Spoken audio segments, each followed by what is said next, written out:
Shalom, family and friends. So, we're going to skip a few pages because it just goes on and on and on and on. People talking about the curse of Ham and, oh, does the sun make people black? And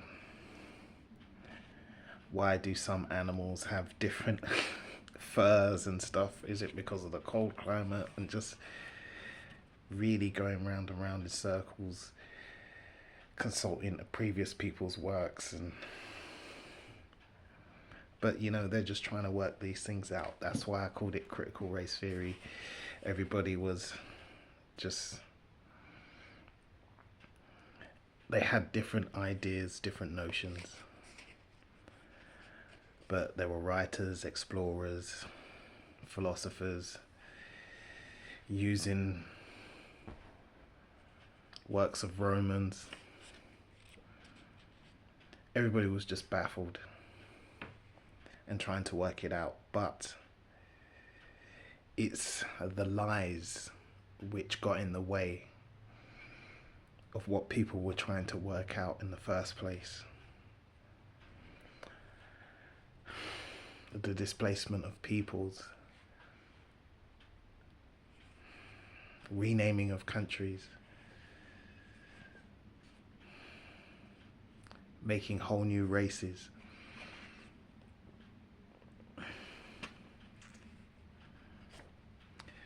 So I'm going to start here, painting the blackamoor black. In a similar way to Moore, Best and Bacon, Brown revealed in this quotation that the presence of Africans outside Africa had made him question the idea that the sun made Africans black. Brown, as with the other authors, may well have met Africans in England and quoted that Negroes transplanted, although into cold and phlegmatic habitations, continued their hue both in themselves and also in their generations. Brown wrote, except Africans, which with different complexions, whereby notwithstanding there only succeeds a remission of their tinctures, their remaining many descendants a strong shadow of their remaining many descendants a strong shadow of their originals, and if their perspective, their complexion, and if they preserve their copulations entire, they still maintain their complexions.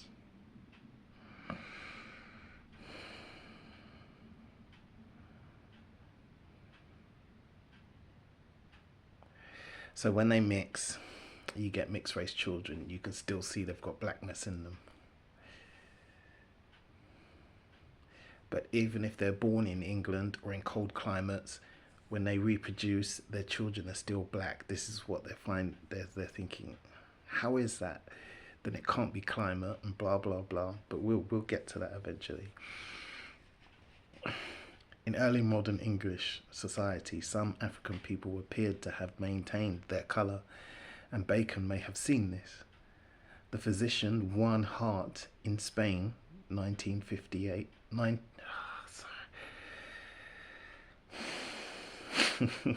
the physician Juan Hart in Spain, 1588, articulated something very similar when he stated, blacks pass their colour onto their descendants even in Spain, away from their homeland. Brown in England in 1646 stated that people of African descent maintained their complexion and continued black.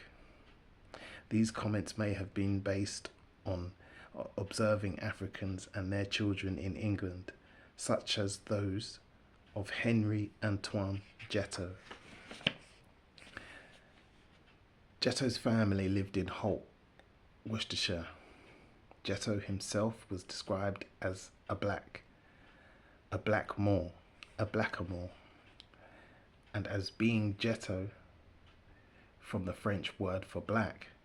When he appeared in English records on the 21st of March 1596, he was 26. He married a woman called Persida, a maid, whose ethnicity we do not know. He had 5 children with her, as well as at least 1 legitimate son. Some of his descendants, even until the 3rd generation, were referred to through some of his descendants, even until the 3rd generation, were referred to through their descendant from him, with the word Ghetto being a reference to his and their blackness. For example, this was how some of his children were described in their Holt baptism records.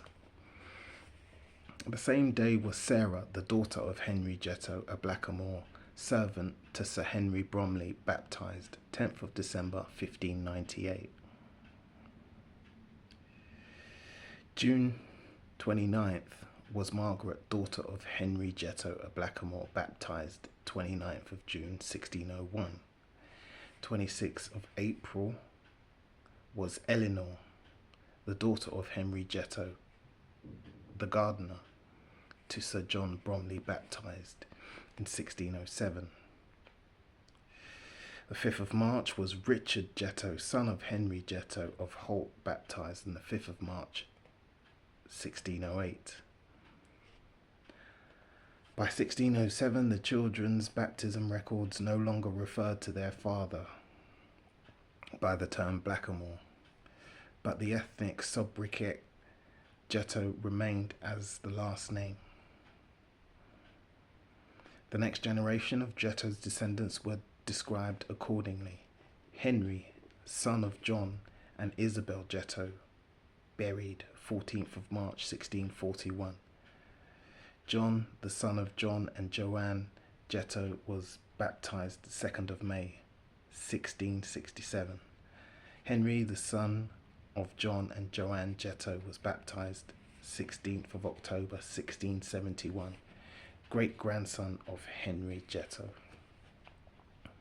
Further generations altered the way that they referred to themselves by changing what was essentially an ethnic term, Ghetto, into Jetta, and that is how they continued into the present day.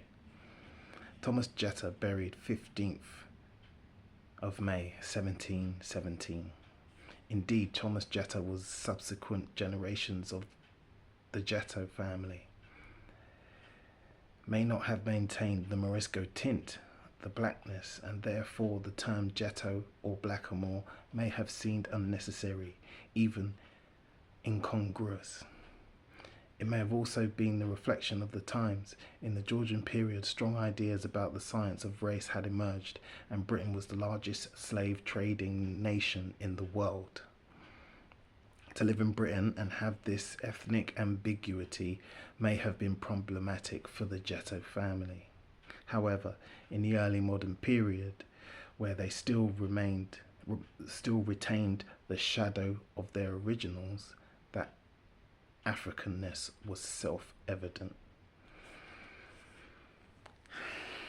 So while they were mixed race, basically, they were the whole family was becoming majority mixed race, and then eventually white, they changed from Ghetto to Jetta.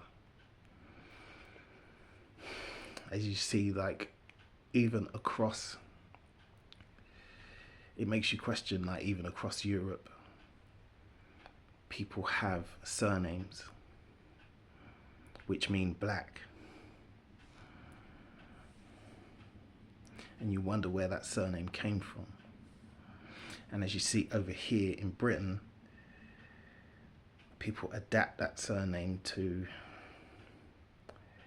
move away from the meaning of the word black. Murray, for instance. See, that's going to upset a lot of people. The surname Murray came from Maury. But, you know, you can't tell people these things. Moore changed to Moore, Maury, Murray. Just the same here, ghetto to jetta, because they're moving away from it. As times were changing and slavery is now skyrocketing, people don't want to be associated with their black ancestry. We do not know the ethnicity of Persida, Jetto's wife, but in Tudor and early Stuart England, many blackamoor men and women had relationships with white people, and some of them had children. But Brown also implied that Africans had relationships with other Africans. When he wrote, if they preserved their copulations entire, they still maintain their complexions, we now know there were sexual relationships and marriages between Africans in England, as with Anne Valse, who was buried on the 24th of April 1618 at St. Botolph's, Aldgate, London.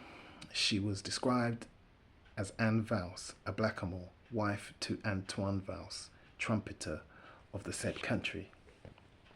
The term said country being a reference to more than a geographical location, rather ethnicity and nationhood. Or as with these London parish records where John Menz of Radcliffe, a Niger, and Lucy Plout, a Niger, married in September 1610, and Solomon Cowder of Poplar, a Niger sailor, and Catherine Castigliano, a Niger, also were married as well. Castigliano. These same unions continued into last decades of the 17th century and included in Holy Trinity Minories, 8th of January 1694, the marriage of Thomas Lambert, widower, mariner, and Isabel Bocock, spinster, both blacks of St. Mary, Whitechapel, and in the same parish on the 29th of September 1694, the marriage of Nicholas Armado, bachelor, and Elizabeth Moore, widow, both blacks and of the parish of Stepney. Finally, also in the same parish, on the 17th of September 1695, the marriage of Peter Daniel, bachelor, a mariner, and Elizabeth Almeda, widow, both of Stepney, both blacks. Notwithstanding these records that revealed Africans marrying other Africans, the most common unions for people of African descent in early modern England were with white English people. Evidence that supports this can be found in villages, towns, and cities all over the country. Brown continued. And so likewise fair or white people translated into hotter countries receive not impressions accounting to this complexion, as hath been observed in many Europeans who have lived in the land of the Negroes. And as Eduardo Lopez, the Portuguese explorer, testifieth of the Spanish plantations, that they maintained their native complexions unto this day. Brown here repeated the idea stated by Bacon and Best that people of varying complexions occupied the same position on the earth in relation to the sun, and that this proved the sun did not cause complexion in people. Brown later proposed that the Moors that lived in Asia and America came from Africa. Of course, this is too simplistic an analysis, Brown wrote. The Negro is properly a native of Africa, and that those places in Asia inhabited now by Moors are but the intrusions of Negroes arriving first from Africa, as we generally conceive of Madagascar and the adjoining islands, who retain the same complexions unto this day. But this defect is more remarkable in America, which although subject unto both the tropic, but are not all of this hue.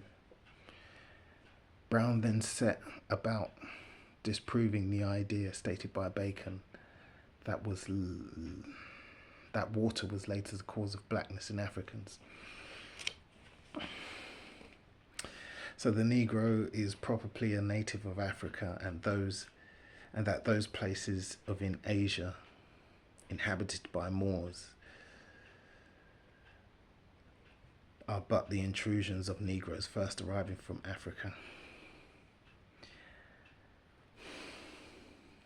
In fact, it's the exact opposite.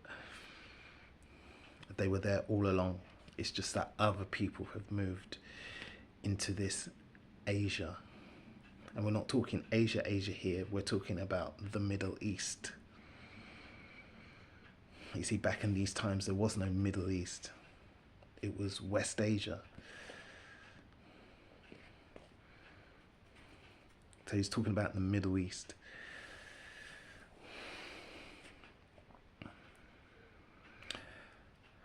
For the parts which the Negroes possess are not so void of rivers and moisture as is presumed. There are the mighty rivers, which do not only moisten and contemperate the air by their exhalations, but refresh and humectate the earth by their annual inundations. So it's got nothing to do with the rivers. Remember previously they said like the rivers in the Congo and all these African rivers, and which just make people black and blah blah blah, and just the moisture. But then he's seeing like in the deserts as well. So they're seeing black people everywhere, and they're wondering why they're not changing colour. And also they're wondering why people are different tints of black.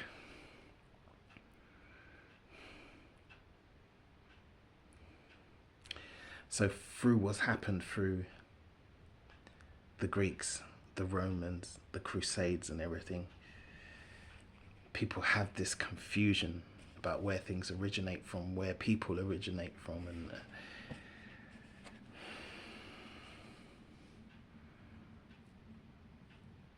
the sun is not the author of blackness, and how when this tincture first began is yet a riddle, and positively to determine. It's a path of my presumption, seeing therefore we cannot discover what did affect it.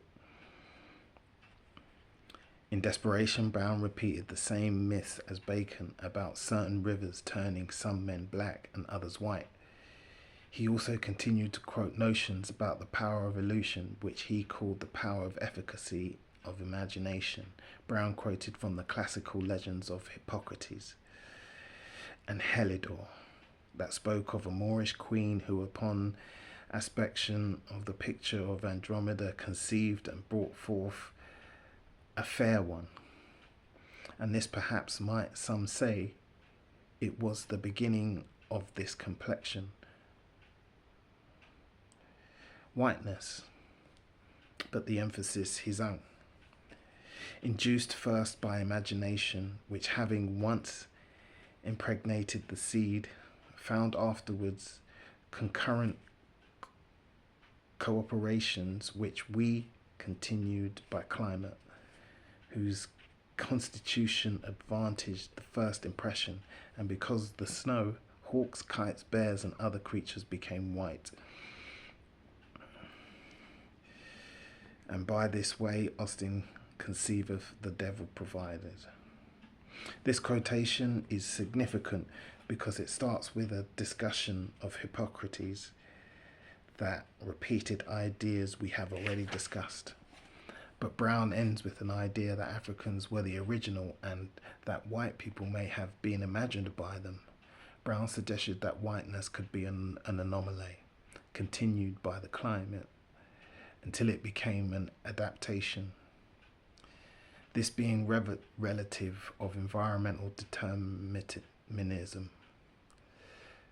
The reflective tone of this idea resembled that offered by Moore, that white was not the norm, although a key moment Although at key moments Brown still reverted back to using a white standard of normality to discuss ethnicity. For example, when he observed the morbosities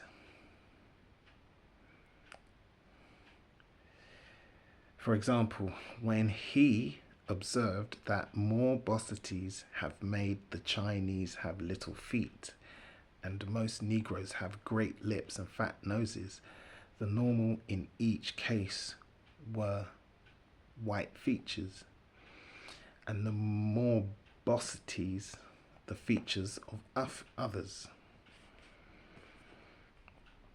Brown also believed that the original man was white and best claimed.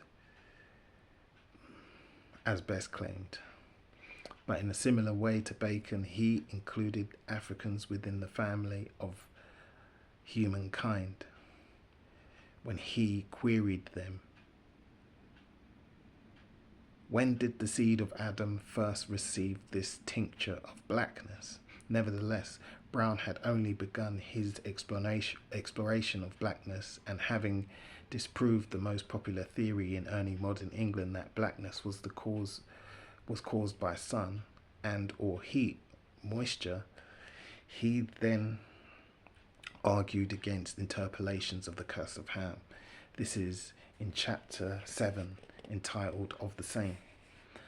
A second opinion there that seemed to imply it was less popular than the first is that this complexion was first the curse of God, devised unto them from Ham, upon whom it was inflicted for discovering the nudity and nakedness of Noah, which notwithstanding is sooner affirmed than proved, and carrieth with it sundry improbabilities. For first, we shall denigrate a greater part of the earth than was ever so conceived, not only paint the Ethiopians and reputed sons of Cush, but the people also of Egypt and Arabia.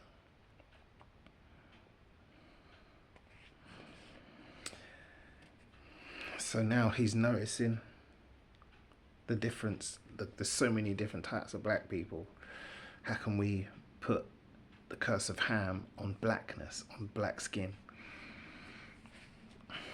So he knows that there's some of them just throw us all insane, but there's some people who are seeing a difference. They're all black, but they're different. Brown set aside the curse of Ham using history and theology. He did this by stating that it would denigrate greater parts of the human race. He said this denigration would seem illogical, bearing in mind the success and mighty civilizations that they created. As for Ham and his other sons, this curse attained them not. For Nimrod, the son of Cush, set up his kingdom in Babylon and erected the first great empire, Mizraim, and his posterity grew mighty monarchs in Egypt. And the empire of the Ethiopians have been as large as either.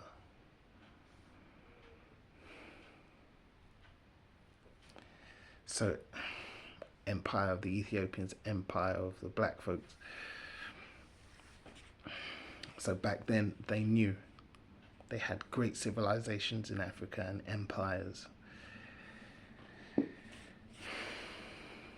Interestingly, Brown claimed that for the curse to be connected to the blackness of Africans, it meant that we shall conceive of the travels of Ham, introduced generations of Negroes as high as Italy, which part the Africans were never capable of deformity, but hath produced the magnified examples of beauty. The word deformity is not used here in relation to physical beauty, but achievements in civilization. This could mean that Brown believed Africans were not part of an Italian civilization, but it was more likely that Brown meant as he stated that Africans in Italy were never capable of deformity and were part of that civilization. In the midst of this exposition, Brown then digressed to question whether the curse could extend to West Africans, as the latter were not mentioned in the Bible. He wrote, "Put possessed Mauritania and the western parts of Africa, and from these perhaps my emphasis, the Moors of the West, of Mandinga, Maleguet, and Guinea, but from Canaan, who upon the curse was pronounced. None of these had their original, for he was restrained unto Canaan and Syria."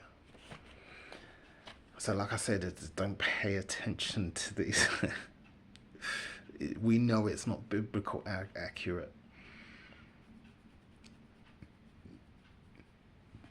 We know that. But this is not why I'm reading it.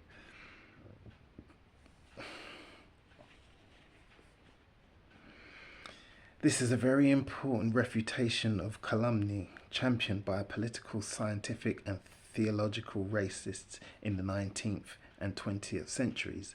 They claim that West Africans were the direct descendants of Ham. That fabrication was the cornerstone for justifications of African enslavement against the people. So what changed? In the days of Henry VIII, and they thought they were, like, this is just like previous 200 years ago, they thought they were the descendants of Ham, and they loved it. They thought it was a cheeky trait that they had,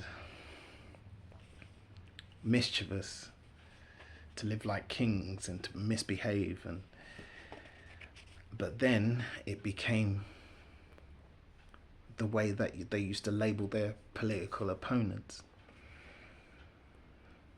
And then it was used in the Civil War for savagery, saying, "Oh, you must be a children of Ham." So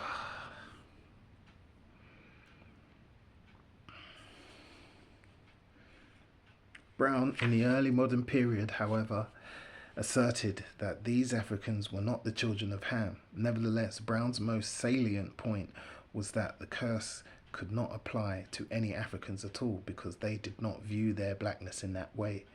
This approach resembled Moore and Bacon, that used the ideas that Africans had about themselves to determine how they should be viewed. So Brown did the same, perhaps because of his interactions with Africans. Lastly, whereas when men affirm this colour of Africans was a curse, I cannot make out the property of that name, it neither seeming so to them, my emphasis, nor reasonably unto us. For they take so much content therein that they esteem deformity by other colours, describing the devil and terrible objects white. So in that time, when actually speaking to Africans and everything, they see it's the exact opposite.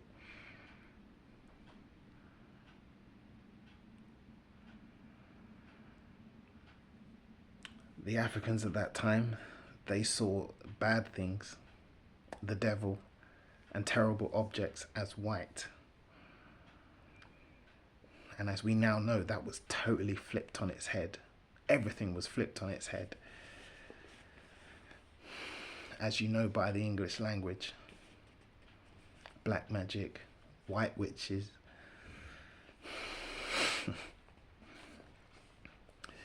Brown then queried any notions of beauty that excluded Africans because of their blackness, and suggested that what we find beautiful is dependent on shape, proportion of parts, and what custom have made natural. In other words, beauty is determined by opinion and is culturally relative. Nevertheless, Brown also acknowledged that some white people may have not have had this relative capacity, and said, thus we that are of the contrary complexions, white, accuse the blackness of Moors as ugly. But Brown concluded with, now hereby the Moors are not excluded from beauty. Moors escape the curse of deformity. This time, Brown used the word deformity in reflection to beauty. Brown asserted that Africans hold a common share therein with all mankind. Then, in a most surprising way, Brown wrote, yet, in the beauty of our Saviour, blackness is commended. When it is said, his locks are bushy and black as a raven. So that to infer this as a curse, or to reason it as a deformity, is no way reasonable. Brown has just said that Christ's blackness is commended.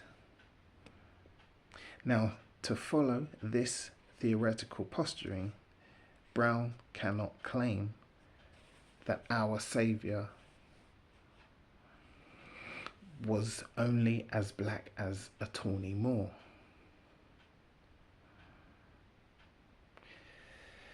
So he cannot claim that he's now one of these other mixed races who live in the north side of Africa and Asia now. That our Saviour was only black as a tawny Moor, because he had already said that they are different from Moors proper Ethiopians, blackamoors, and Negroes. Brown appeared to say that the blackness of our Saviour was the same or similar to that of a Moor, a Negro. This would illustrate that some English people in early modern times were capable of associating their prime image of divinity with the blackness of Africans.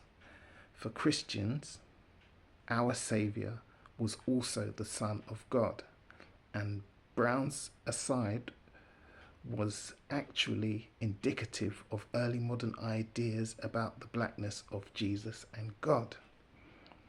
This was echoed in the earlier writings of Juliana Berners in Revelations of Divine Love, 1395, when she wrote, Jesus' clothing was full and ample,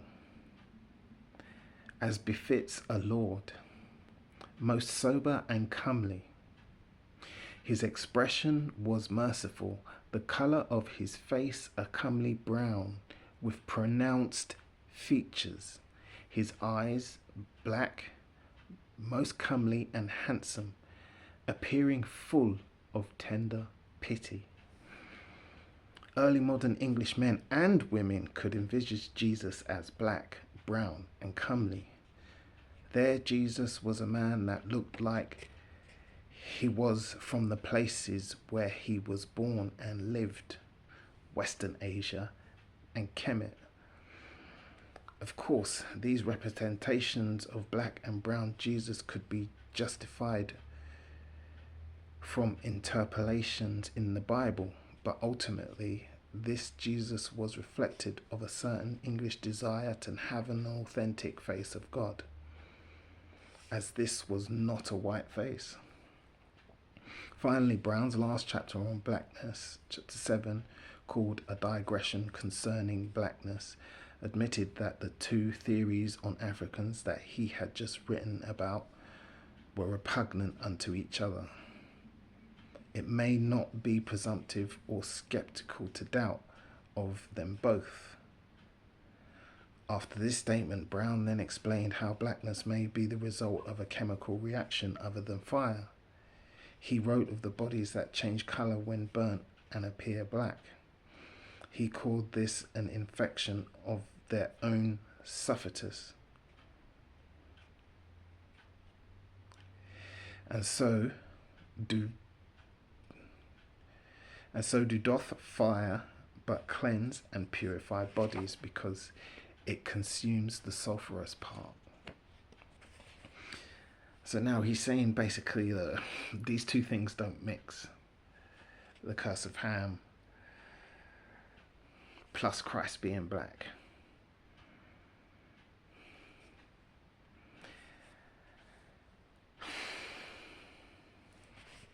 Plus, you know, we call them ugly, but they call us ugly as well. They think we're weird. We think they're weird.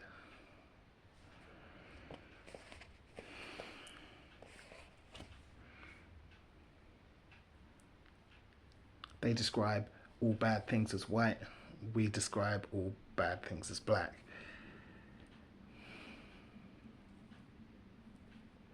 So going back to where the old nobles thought they were descendants, you can tell that, you know, some of these people, they were mixed race. And that's where, probably where it originally came from. Somewhere where the usurpers came in, they were using, oh man, you see, it's just these forgotten times, the missing, the gaps and everything, and the lies and the confusion. But you know, as I mentioned in a few videos ago, people knew that Christ was black, the Israelites were black. And that's why I decided to go into this. If I make a statement like that, like how people knew, I want to show it now. Because people don't know. Nobody ever talks about these times. Nobody ever talks about these times, and it's for good reason. It's for good reason, because racism is a weapon.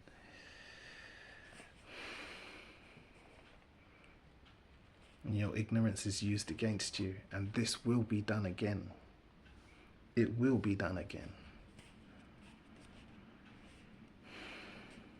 After the bombs fall and everything, I just see a period coming where they plan to reset everything. The internet is going to be purged. They're going to reset the internet completely, and certain things you will not find.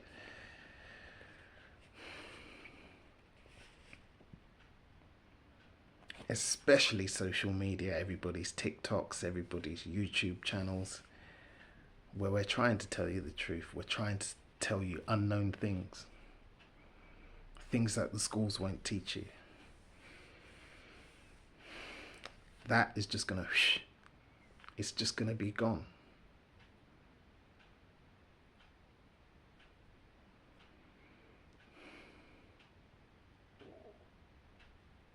Because why won't the truth be told?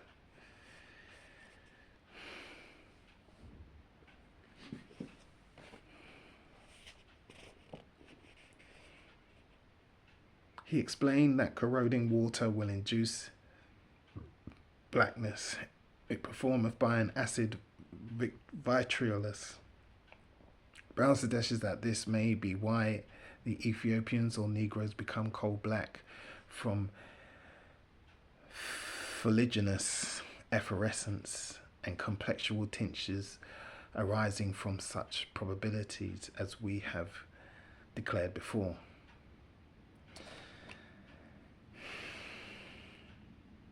No, it's important. I was about to skip this. Brown suggested that blackness may be a result of an actromentous condition or mixture that is vitriolate or copperous quality, similar to what makes ink black. This is called vitriol, which he wrote was the active ingredient in ink. Then Brown claimed that I have experimented in plants, copperous ink, iron, and types of vitriol that only become red and need sunlight. These vitriols, he suggested, may also be salts found in living bodies. The salts of natural bodies do carry a powerful tincture and varnish of all things. What Brown referred to here was not the infection described by Best, but the chemical melanin, or as some African-centered scholars claim, carbon. Melanin is the substance passed on from generation to generation that reacts according to heat and moisture, etc. It is also the substance that affects pigmentation. There is a science of melanin, and readers may wish to examine it, but it is at this point that Brown finally acknowledged the limits to his knowledge. So he's getting to the point of understanding melanin now, but obviously science wasn't as it is today. But he's getting warmer, he's getting warmer, he's getting warmer. After all the theories as before of the ages, he's getting closer. And you say, people say, thank God for science, but it was the exact science they used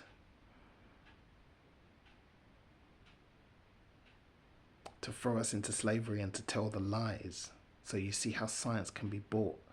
People can just go with what they find, what they want to go with, and that those theories, that explanation is what they'll just go with. We'll run with that. And we saw a recent example of that in 2020, 2021. We saw a clear example of that.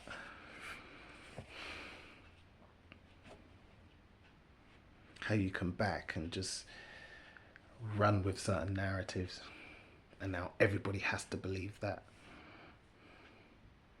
Trust the science. Trust the science. I told you about the 3 words. When someone's constantly repeating 3-word phrases, it's classic brainwashing techniques. Trust the science. And they wouldn't let you hear from other scientists who were like, hold on here.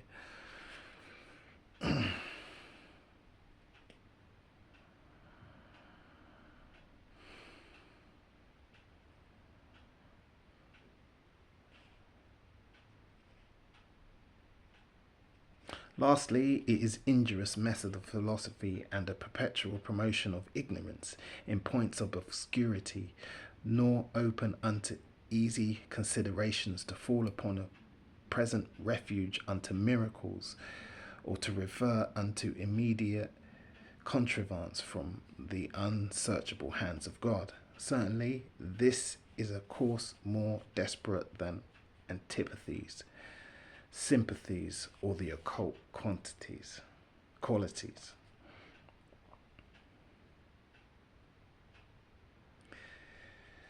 To conclude this chapter, we include one last early modern writer. He was writing at the end of the period in question, and this showed that even by 1664, relative views on blackness and Africans still persisted in England. This writer was the Anglo-Irish philosopher Robert Boyle. He was an inventor that some regarded as a pioneer in chemistry.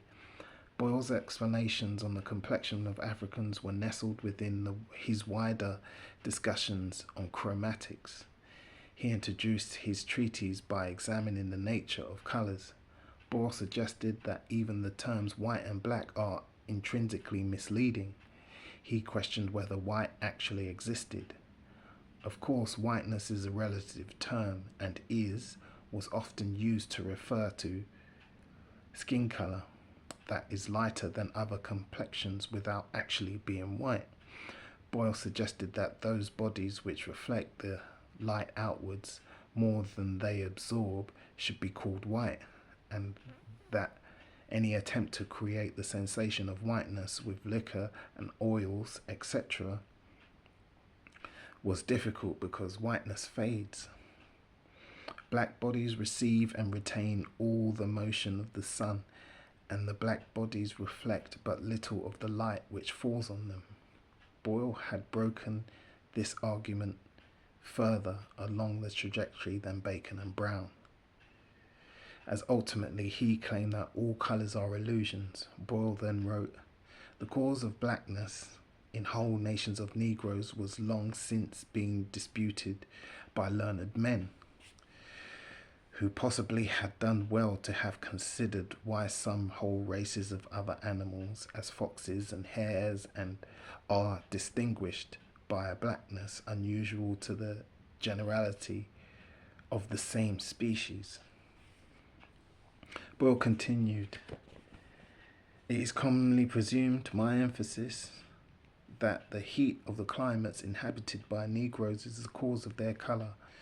Boyle drew from ideas we have already seen in the work of Best and Brown, that some Asian people that lived at the same longitudinal position from the sun were tawny. Boyle then compared different white people that lived side by side in England and stated that in Greenland the natives were olive coloured or darker, and this is a cold climate, therefore disproving the theory that people of colour could not live in a cold climate. Greenland. You see what's happened over time. This guy's saying people had darker skin in Greenland. They were olive coloured. That's how we describe people in the Middle East, as olive coloured. This is Greenland now he's talking about. I already mentioned the Finns as well.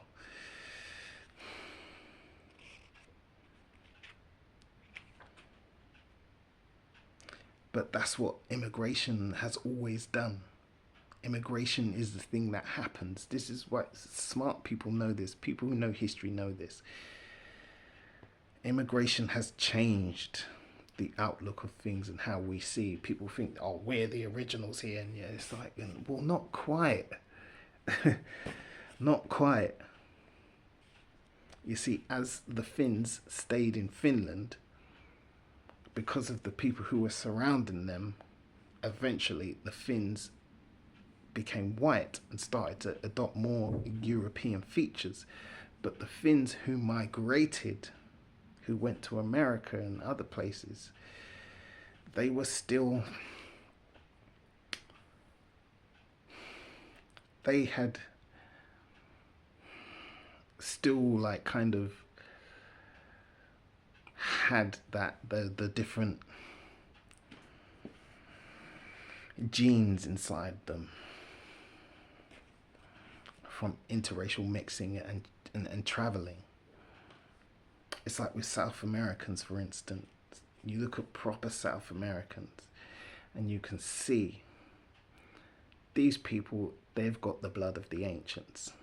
You can see it clearly in their features. And then you see others and you're like, no, these are the Europeanized Spanish ones because of colonialism. Please don't pretend you don't know what I'm talking about. You know what I'm talking about.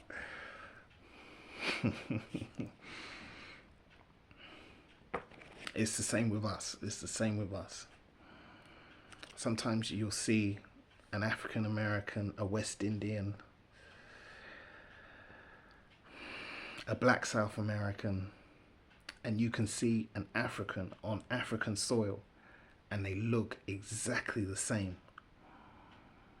You could be watching television and you see somebody in Africa and it's like, oh my gosh, that looks like so and so. Oh my gosh, that person looks just like my auntie.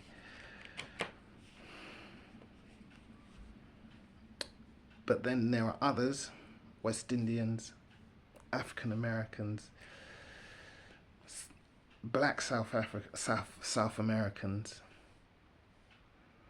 who you would never associate with the Africans in Africa, but they're still black.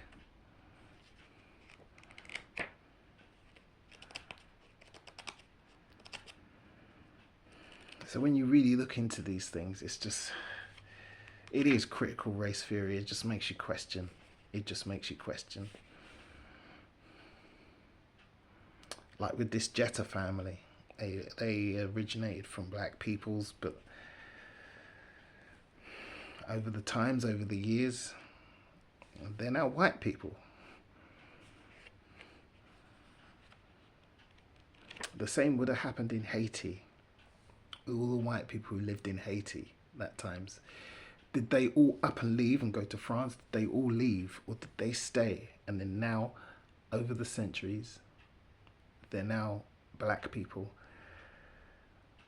As you can see in Haiti, and as in many other places where black people are, there are very, very, very light-skinned black people with softer hair.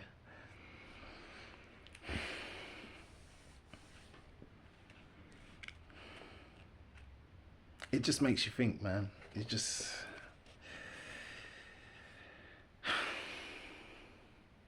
makes you think.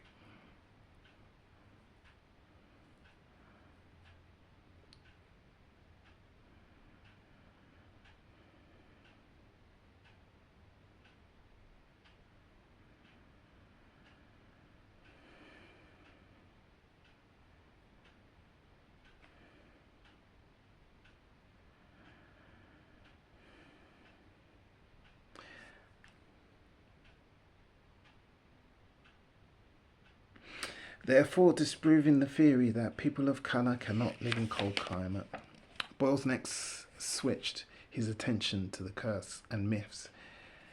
This is another option as to the complexion of the Negroes. Not only in Breg, but many of the vulgar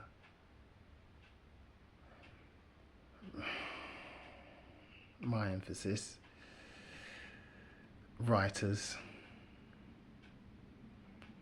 but by men of eminence and learning. Let me start again. There is another option as to the complexion of the Negroes, not only embraced.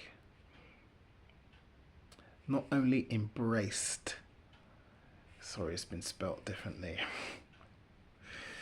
Because this is a quotation by Boyle. There is another option as to the complexion of Negroes, not only embraced by many of the vulgar, his emphasis, writers, but by men of eminence and learning, who would have their blackness an effect of Noah's curse upon Ham. But though a naturalist may without disparagement believe all the miracles attested by the Holy Scriptures, yet in this case to fly to a supernatural sense will, I fear, look like shifting of the difficulty instead of resolving it. And not only we do not find expressed in the scriptures that the curse meant by Noah to Ham was the blackness of his posterity, but we do find plainly enough there that the curse was quite another thing. Nor is it evident that blackness is a curse, for navigators tell us of black nations who think so much otherwise of their own condition that they paint the devil white. Nor is blackness consistent with beauty, which even to our European eyes consist not so much in colour as an advantageous stature, a comely symmetry of the parts of the body, a good features in the face, so that I see not why blackness should be thought a curse to the Negroes. Sorry, that was really difficult to read. Boyle was reiterating all that we have read from the early modern writers in this chapter. What Boyle added was that navigators say there are black nations that paint the devil white, and later Boyle noted that the inhibitions of certain African countries are so fond of their blackness that they will not suffer the whites to be buried in their land. Boyle tells us these Africans were afraid that the whiteness of the bodies would pollute the earth, and that this pale complexion was caused by some sort of disease that was contagious, and the Africans did not want to catch it.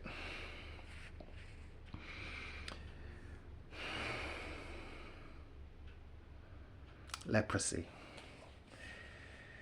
Boyle reminded his readers and reveals to us that there was not a universal hierarchy where whiteness was superior. Boyle, as with Moore and Brown, had shown a remarkable capacity to write with relativism and even empathy of a black perspective. This empathy being prompted by what we have already discussed. Boyle wrote, "For black children brought over into these cold climates lose not their colour, and credible authors inform us that the offspring of Negroes transplanted out of Africa above 100 years ago still retain the complexion of their progenitors." Boyle, Brown and Best were talking about Africans that lived in England and the rest of Europe, the colder climates. These Africans were not the distant stranger, but here amongst us. But Boyle had also read the work of the Brazilian naturalist Willem Piso, Historia Naturalis Brasiliae, written in 1648. This Piso had dissected the bodies of Africans in Brazil and found that their complexion was not only in the upper epidermis of their skin. Boyle admitted that the like has been confirmed to me by a physician who dissected a Negro in England. So now they're finding out it's in the skin. It's in the skin. It's melanin, they're getting there. He did not reveal the name of this physician, perhaps because in early modern England there were strong religious and moral legal oppositions to human autopsy. Of course, when we understand this, we realize that the physician could be Boyle. Whoever it was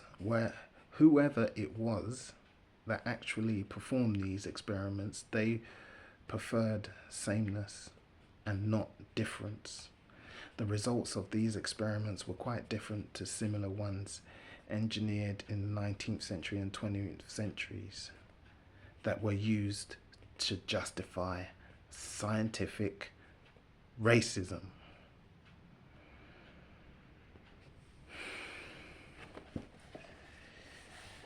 Really interesting, isn't it?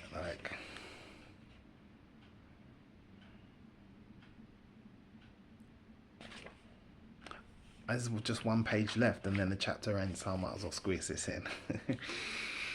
Making sense of Moore, Bacon, Brown and Boyle. 21st century readers may be a little overwhelmed with the early modern writers discussed in this chapter. We have found out that early modern reference points used to make sense of ethnology were often different to what we now know and to what we have now. And even when they offered ideas that we may consider as modern, such as ethnicity being socially constructed, this may not be what we expect. We should question the praxis that English people in the early modern period would automatically have a negative perspective on Africans, or that they imagined them from afar, as if they were mythical beasts. A greater understanding enables us to read the works of English writers contextually. Early modern writers, whether they were Best, Moore, Brown, or Bacon, or Boyle, seem to have had their ideas on ethnology prompted by contact with Africans in the diaspora, including those in England. but the statements and treatises of ethnology by Moore, Bacon, Brown, or Boyle were different to the ideas of Best and Hamner. Writers such as Moore attempted to write a coherent account about the subject and not just offer a stream of consciousness. We may bear that in mind when we compare the efficacy of their written words. In early modern England, English people that advocated mysticism to vitiate blackness would discover that their Bibles did not support such interpolations. And often Englishmen found that their own intellect led them away from anti-African fantasies. Moreover, most of the early modern writers in this chapter had not travelled to Africa. They were not the initiators of any question on ethnology. It was Africans present in Africa and Europe that prompted that inquiry. And this presence questioned blackness, but also whiteness. These Africans also seem to have provided Englishmen with a view about the naturalness and persistency of their own colour, even whilst they lived in the cold and phlegmatic climates. And that retention made some English people understand that blackness was more than just a result of the sun. So we now know that Africans outside Africa initiated an aspect of English modern thought. This aspect was a reflective perspective infused with relativism that echoed tenets of Africans in the diaspora. English people lived in a society that was quite capable of rationalizing and normalizing ethnic differences. This is all pre-1666. Most of it. You get examples. But you can also see how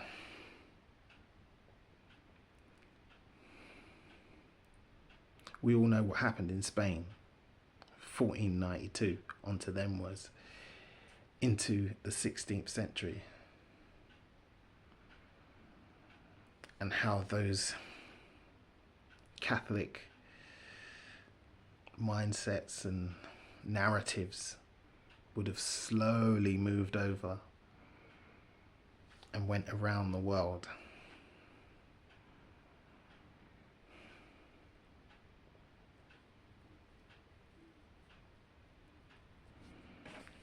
Because there's a huge chunk missing here, and that is the black folks who knew and lived as Hebrews. And that's just, it's not evident. That's what we're looking for in these books. The forgotten history, the forgotten parts, not to be found. As before, you saw the paintings on the walls as blackamoors in these rich people's households. Nobody seems to want to ask why. But as we know with historians in this country, they just want to ignore the whole thing.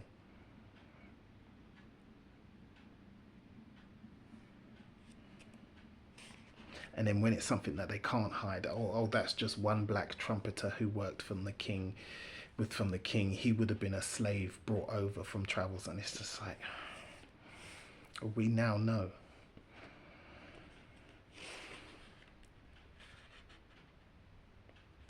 People knew.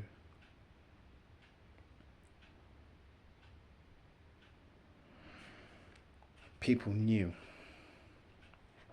And the question I want to ask is, what changed? We know what changed.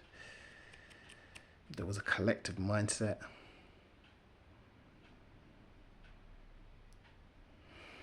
Adopted by the aristocracy there was a new industry coming in, the slave trade, which we know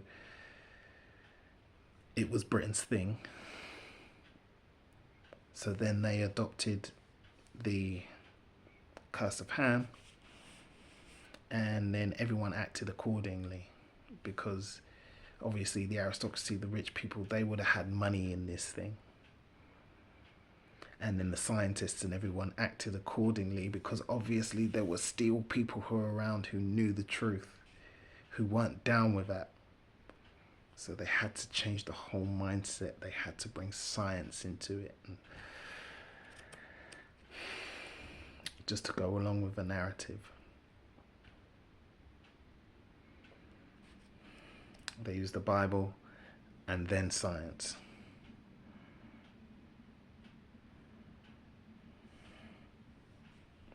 And as you see in those scenes in 12 Years a Slave, where the man was dragged off the street and put into slavery, I'm sure that happened all across Europe. I'm sure that happened here as well. I'm sure of it.